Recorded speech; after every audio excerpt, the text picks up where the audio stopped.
வணக்கம் நண்பர்களே. டார்ஜிலிங் வந்ததுக்கப்புறம் அங்கே 2-3 இடம் சுற்றி பார்த்தது நான் போன வீடியோவில் போட்டிருந்தேன். குறிப்பாக அந்த டிஹெச்ஆர் ரயில்வே, அதுக்கப்புறம் அந்த பட்டாசியா லூப்பு, தென் அந்த வார் மெமோரியல், பின் அந்த ரொம்ப ஃபேமஸான கும் மொனாஸ்ட்ரி, இதெல்லாம் நம்ம போன வீடியோவில் பார்த்தோம். அது பார்த்து முடிச்சு நைட் ஸ்டே பண்ணி அடுத்த நாள் காலையில் டைகர் ஹில் போகிறதா சொல்லிட்டு இருந்தோம். ஸோ இந்த டைகர் ஹில் பார்க்குறது காலையில் 4 மணிக்கு போகணும்னு சொன்னாங்க. ஹோட்டல் செக்இன் பண்ணுறதே ராத்திரி 8 மணிக்கு.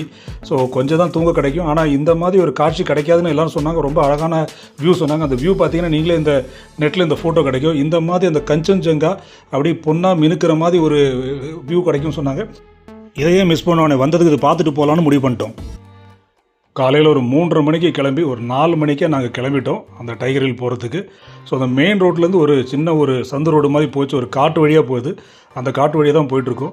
ஸோ இந்த காட்டு வழியாக போகும்போது டிரைவர்கிட்ட கேட்டோம், இதில் ஏதாவது மிருகம் எதாவது இருக்காங்க, இந்த முயல் மானில் வர சொன்னால் அங்கே போர்டு எழுதியிருக்கோம் பாருன்னு பார்த்தீங்கன்னா, போர்டில் என்ன எழுதியிருக்கோன்னு பார்த்தீங்கன்னா, இந்த ரோடின் வழியே புலிகள் வர வாய்ப்பு இருக்குது, கரடிகள் வரும், பிளாக் பேந்தர் கருஞ்சிருத்தை இதெல்லாம் வரத்துக்கு வாய்ப்பு இருக்குது, அதனால் வண்டி எங்கேயும் நிறுத்தாதீர்கள், அதே மாதிரி ஜன்னலில் கீழே இறக்காங்க அப்படின்னு போர்டு போட்டிருக்கேன். இது போட்டோன்னு டிரைவர் கிட்ட, டேய் ஜன்னல்லாம் ஒழுங்காக தான் இருக்கான்னு கேட்டால், ஜன்னல்லாம் ஒழுங்காக தான், டோர் தான் கொஞ்சம் லூஸாக இருக்குண்ணா.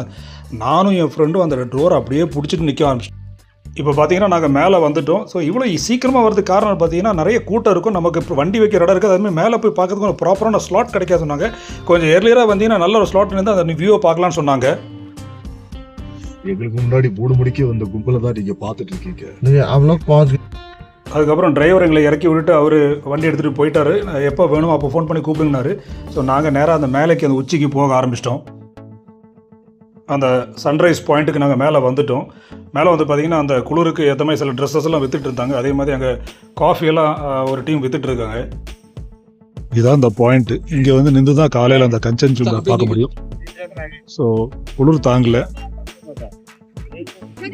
நானும் என் நண்பரும் வெங்கட்டும் வந்திருக்கோம். இங்கே பார்த்தீங்கன்னா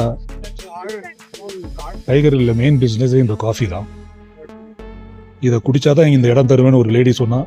ஸோ ஒரு 2 கப்பு வாங்கி நாங்களும் நின்ட்டோம். எங்களுக்கு ஒரு நல்ல ஸ்லாட் கொடுத்தா. ஸோ அடுத்த முறை நீங்கள் வரும்போது அது காஃபின்னு பார்க்காதீங்க, உங்களுக்கு ஒரு ஸ்லாட் இருக்குது. அவங்களுக்கான உழைப்புக்கான ஊதியமாக பாருங்க. காலையில் 3:30 மணிக்கு எழுந்து 4 மணிக்கு வண்டி பிடிச்சி ஒரு 4:30க்கெல்லாம் இங்கே இந்த டைகர் ஹில் ஸ்லாட்டுக்கு வந்துட்டோம். ஸோ இதை சுற்றி பார்த்தீங்கன்னா ஃபுல்லாக கூட்டம் நீங்கள் பார்க்கலாம். எனக்கு பின்னாடி ஒரு பெரிய கூட்டமே நிற்கிது.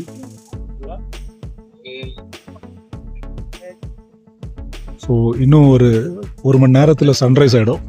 ஸோ இதுதான் உலகத்திலேயே மிக சிறப்பான சன்ரைஸ்ன்னு சொல்கிறாங்க இந்த ஸ்லாட்லேருந்து பார்க்குறது. ஏன்னா இந்த கஞ்சன்ஜங்கா மலை முகளில் அந்த சூரியன் உதிச்சு வர்றது, அது பனிமலையில் அது அப்படியே ஒரு தங்க நிறத்தில் மினுக்குன்ற மாதிரி சொல்கிறாங்க.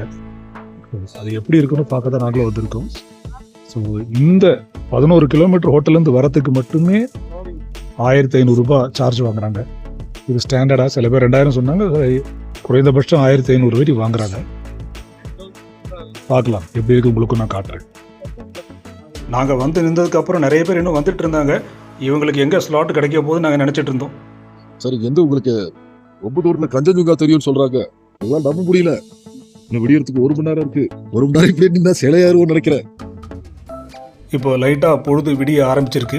ஸோ அப்போ தான் கவனிக்கிறோம், நாங்கள் இருட்டில் நின்றதால் நாங்கள் எங்கே நிற்கிறோம் தெரியாமல் இருந்தோம். பொழுது விடியும் பார்த்தா நாங்கள் நிற்கிற இடத்துல பார்த்தா யாருமே பெருசாக இல்லை. அந்த பக்கம் பார்த்தோன்னா ஒரு பெரும் கூட்டமே நிற்கிது. ஆனால் நமக்கு டீ காரி கரெக்டாக இந்த ஸ்லாட்லேருந்து தான் கஞ்சன்ஜங்கா தெரியும், இந்த இடத்துல இருந்தால் பார்க்கணும் சொன்னாங்க. பட் ஏன் எல்லோரும் அந்த பக்கம் நிற்கிறாங்க யோசிச்சுட்டே இருந்தோம். நமக்கு வந்து நல்ல இடம் தான் கொடுத்துருக்காங்க, இந்த இடத்த விடக்கூடாது சொல்லி அப்படியே ஆணி அடித்த மாதிரி அங்கேயே நின்று நாங்கள் பார்த்துட்ருக்கோம்.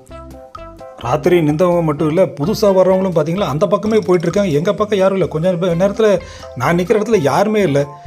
கூட அந்த ஃப்ரெண்டும் அந்த கஞ்சன்ஜங்கா தெரியுன்றதுக்காக அப்படி கேமராலாம் பக்காவாக செட் பண்ணி ரெடியாக வச்சுருந்து என்ன பார்க்குறாரு தெரியல அவர். ஆனால் நாங்கள் மனசு தளர விடாமல் அங்கேயே நின்றுட்டு இருந்தோங்க. இன்னும் கொஞ்ச நேரத்தில் அந்த கஞ்சன்ஜங்கா மலை மேலே சூரிய கிரணங்கள் பட்டு அது அப்படியே தங்கமாக மினுக்க போகும்னு சொல்லி நாங்களும் வெயிட் பண்ணிட்டு இருக்கோம். ஒரு டீக்காரங்க இது எங்ககிட்ட சொன்னாங்க. ஒரு டீ விற்கிற பொம்பளை சொன்னால் இங்கேயே நில்லுங்க இங்கேயே நில்லுன்னு சொன்னோம். அதை நம்பி நாங்கள் நின்றுட்டோம். ஆனால் நாங்கள் நிற்கிற இடம் பார்த்தா இப்போ யாருமே இல்லை, எல்லாரும் அந்த பக்கம் போயிருக்காங்க. இருந்தாலும் அந்த டீ சொன்ன பொம்பளை நம்பி நாங்கள் இன்னும் நிற்கிறோம், ஏதோ வரும் சொல்லி. இந்த ஊரு இன்னமுமா நம்மள நம்பிக்கிட்டு இருக்கு. இதெல்லாம் இருக்கும், போய் சொல்ல மாட்டான். ஆமாம், கஞ்சன்ஜங்காவுக்கு அந்த கஞ்ச பிஸ்னாரி பொம்பளை என்ன சொன்னா தெரியல. இப்போ பொழுது நல்லாவே விடிஞ்சாச்சு. கஞ்சன்ஜங்காவில் எந்த கங்காவும் எங்கள் கண்ணில் படவே இல்லை. அப்போ தான் ஒருத்தர் நடந்து போய் சொல்லிட்டு இருந்தார், அது பனி மூட்டம் மேகமூட்டமாக இருக்கிறதுனால இப்போ உடனே கண்ணுக்கு தெரியாது, அது எல்லா நாளும் தெரியாதான். சில நாட்கள் தெரியும், சில நாட்கள் தெரியாமல் கூட போகலாம். அது அந்த மேகமூட்டத்தை பொறுத்து இருக்குது.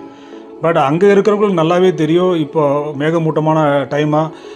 நேற்றைக்கு பார்த்தாங்களா, முந்தா நேற்று பார்த்தாங்களா. ஆனால் நமக்கு அந்த டீ கடைக்காரி சொன்னதை நம்பி அப்படி நின்றுட்டு எதுவுமே பார்க்க முடியல. திடீர்னு மக்கள் கத்த ஆரம்பிச்சிட்டாங்க. அது வேற ஒன்றும் இல்லை, சூரியன் உதிச்சாச்சு. அதை பார்த்து எல்லோரும் ஜெய் ஸ்ரீராம்னு கத்த ஆரம்பிச்சிட்டாங்க. ஸோ வந்தவங்க அத்தனை பேரும் கஞ்சன்ஜங்கா பார்க்க வந்த மாதிரி தெரில, அந்த சூரியனை பார்க்க தான் வந்த மாதிரி தெரியுது. அதை உட்காந்து வீடியோ எடுத்துகிட்டு இருந்தாங்க. சரி, நாங்களும் இப்போ வந்ததுக்கு இந்த டைகர்லேருந்து சூரியன் இப்படி தான் தெரிவாருன்னு நாங்களும் நினச்சிக்கிட்டு அதை நாங்களும் ஃபோட்டோ எடுத்து நாங்களும் வீடியோ எடுக்க ஆரம்பிச்சிட்டோம். ஆனால் உண்மையாக சொல்லுங்க, சூரியனை இதை விட பெட்டராக சென்னையிலே பார்க்கலாம். இதுக்காக 3:30 மணிக்கு எழுந்து 4 மணிக்கு வண்டி பிடிச்சி 4:30 மணிக்கு வந்து அந்த குளிரில் சிலையாக ஒரே ஸ்லாட்டில் நின்றுக்கிட்டு கஞ்சன்ஜங்கா கண்ணில் படம், கஞ்சன்ஜங்கா கண்ணில் படம்னு காத்திருந்து கடைசியில் சூரியனை தான் பார்க்க முடிஞ்சது. அந்த மக்களும் என்னென்னு பார்த்தீங்கன்னா, என்னமோ வாழ்க்கையில் இந்த சூரியனை பார்த்ததே இல்லாத மாதிரி அதை அப்படியே நின்றுட்டு எல்லோரும் ஃபோட்டோ எடுத்து வீடியோ எடுத்துகிட்டு இருந்தாங்க. ஸோ அவங்க கூட்டத்தில் நாங்களும் அதேமாதிரி சேர்ந்து ஃபோட்டோ வீடியோ எடுக்க ஆரம்பிச்சிட்டோம். வந்ததுக்கு இதுதான் மிச்சம்னு முடிவு பண்ணிட்டோம். நாங்கள் எதிர்பார்த்து வந்தது இந்த மாதிரி ஒரு காட்சியை பார்க்குறதுக்கு தான். ஆனால் கடைசியில் நாங்கள் பார்க்க நேர்ந்தது இந்த மாதிரி ஒரு காட்சியை தான்.